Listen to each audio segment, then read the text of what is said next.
Surat airport પર મોટી દુર્ઘટના ટળી। ઇન્ડિગોની ફ્લાઇટ લેન્ડિંગ માટે ટચડાઉન થતા જ ટાયર રનવે સાથે ઘસડાતા જોરદાર અવાજ આવ્યો।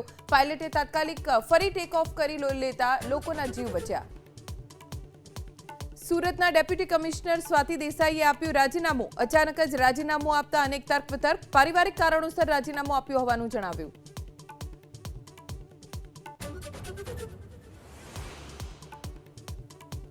महिला अनामतना मुद्दा पर सुप्रीम कोर्ट में आज सुनावणी। लोकसभा और विधानसभा चूंटणी में 33% महिला अनामत जल्दी लागू करवानी मांग।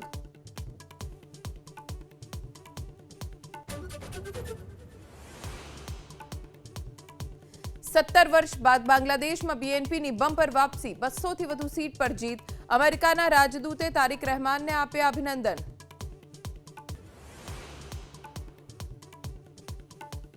આજથી બદલાશે પ્રધાનમંત્રી કાર્યાલયનું સરનામું। પીએમ મોદી આજે કરશે સેવાતીર્થ કર્તવ્ય ભવનનું ઉદ્ઘાટન। સેવાતીર્થમાં પીએમઓ નાણાં, રક્ષા, સ્વાસ્થ્ય, શિક્ષા સહિત અનેક મંત્રાલયનું કાર્યાલય।